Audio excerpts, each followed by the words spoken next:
Okay, so we had talked about separating things physically, filtration, heating, and you've done some of that.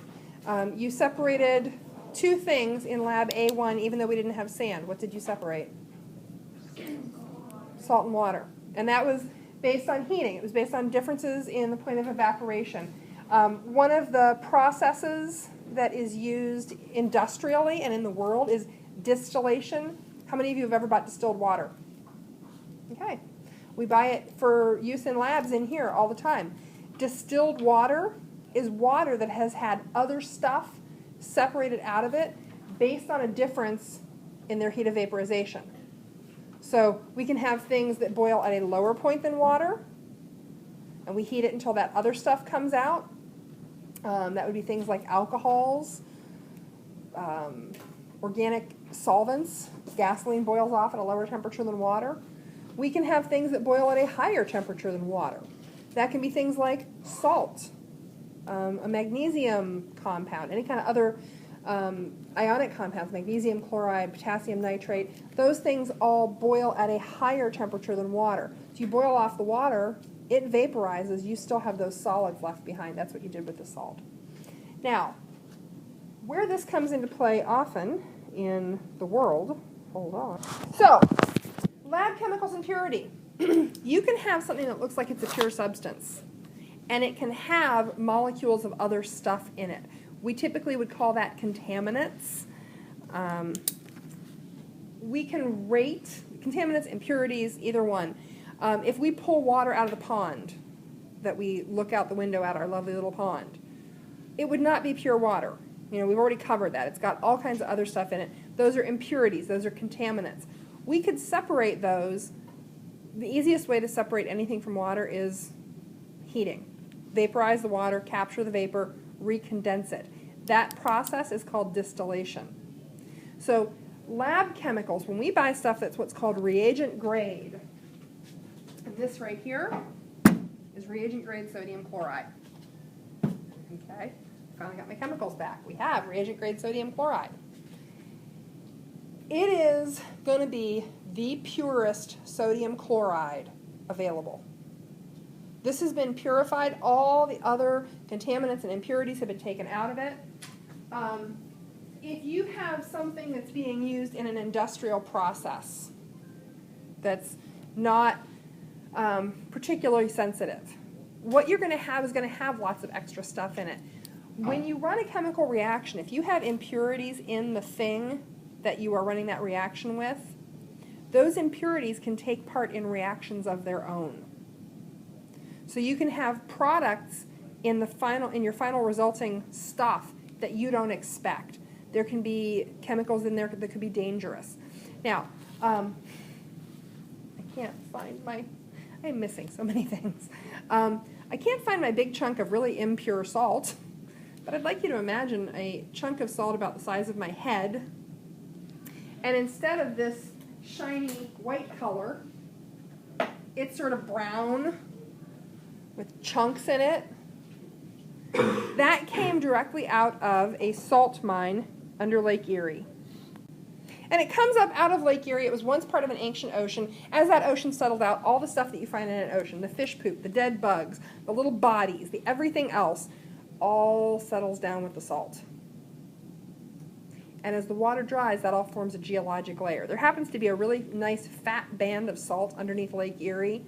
It's about 1.5 miles to 2 miles down.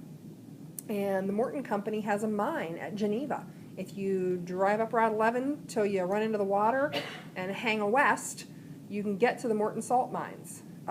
You have to be on some sort of like educational tour to get to go down. If you ever get a chance, do it. It is so cool. And they let us, because we were all teachers and future teachers, they let us harvest samples. And this stuff is ugly. I mean, it's brown and chunky, and you can see things in it. That's an industrial grade chemical. You know, sodium chloride is a chemical. That is industrial grade. It is not cleaned up at all. It's got tons of impurities. It's got tons of contaminants. Most of the salt that comes out of that particular mine actually ends up in one place. You want to take a guess where? We use a lot of it in the winter.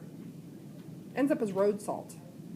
So it's not cleaned up, it's not purified. Now, it could be, we could get it cleaned up to the point where it would be an acceptable industrial grade reagent. When we're running reactions in this lab, we use industrial grade reagents most often. But there's no real consequence if the stuff that we're using has some impurities. I'm going to be honest with you. When you did the separation lab lab A1 the other day and you separated water and salt, you know what you were dealing with? You weren't dealing with reagent grade sodium chloride. You were dealing with a 39-cent tube of salt from Save-A-Lot. Works just fine. There's no consequence to that here. Where in chemistry would there be a huge consequence to unexpected chemicals showing up in the final product? The biggest risk for contaminants of that nature is in the pharmaceutical industry. If you have an impure product that is if you have a product that's being manufactured and one of the reagents that you're using has impurities, and those impurities go on to create products that nobody is aware are in that batch, guess what? Those chemicals that aren't supposed to be there can have effects on the people who are taking that drug. So this could be, your inhaler for asthma, grandma's heart medication, somebody's blood pressure medication, an antibiotic. And that's one of the big issues when they talk about counterfeit drugs from places like China and India, overseas sources of questionable drugs. A lot of times the issue is that the chemicals they're using that go into that are not, in fact, primary grade reagents. They are less pure than that. So we rank chemicals based on their level of impurity or purity, and we have to think about what the final use of that chemical is. Like I said, for doing a separation, table salt's just fine. Now, this is, I can see it, spit it out, this is less pure than this, but it doesn't matter. You can eat that salt and eat some little impurities and be just fine. You could probably go down to the Morton salt mine and break off chunks of that, ancient fish poop, dead bug body salt and grind it up and use it on your food and be just fine. It might make you feel a little bit like, ooh, I can't believe I'm doing this, but they actually now sell salt that is intentionally left with its impurities. Have you seen pink salt? It's very fancy, and it costs about twice as much. And it's got old impurities left in it. It's got minerals other than the sodium and the chloride. And, people say it tastes different or it's giving you other minerals, So for consumption, that's fine. For something like making a drug that a bunch of people are going to take, not okay. All right, questions? Now, I need to flip the slide. And we had already mentioned this when we were talking about characteristics of matter, elements, and you know this from like 6th grade on. If it's an element, it's on the periodic table. You can have a single atom of it. You can have a single atom of gold or aluminum or copper or cadmium or oxygen. You can't have a single atom of water or wood or granite because they're compounds. So the periodic table is the base source of all information for elements, and we use it in here extensively. You're going to have, by the end of this year, probably 6 different copies with different codes and color codes and stuff scribbled all over it, and you'll be really, really good at using it. It's way cooler than I knew it was before I started teaching chemistry. I had been using it as a student, but once you start digging in, there are all these like hidden pieces of information. It's like this big secret puzzle. It's really cool. All the elements are arranged, if you would be so kind as to look at that periodic table, in order of increasing atomic number. So this is the Van Brainer periodic table. It's the one that I make you use. What things do you notice about it immediately? You know, the one that leaps off to most people immediately. So there are no names on Van Brainer. I do use this one for a couple reasons. I like it because it has all the information I want you to have and not a lot of extra stuff. The lack of names means that you learn the symbols yourself functionally. I don't do the whole thing where, I'm going to give you a quiz on the first 20 elements of the periodic table. I think it's silly. I did it my first year teaching chemistry, and I decided that was stupid.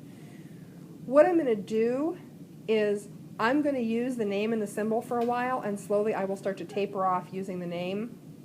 And by the end of the year, you'll know the symbols for most of the things on here and for all the things we use a lot. And it will happen without you knowing it. You'll know a whole bunch of other things by heart. Because my preferred method for you learning that is that you use a resource and you look it up so many times that you just have it memorized. You no longer need to look at the formula for this polyatomic ion or the name of the symbol for this. So we're going to use this. The atomic number on this periodic table is the number that's over top of the atomic symbol. And if you notice, they go up by 1 every time you move over. So, just like reading left to right, they go up by 1 every time you move over. And then, like reading a new line of text, it starts again at the bottom. You probably know that from physical science, but it's something to just be observant of.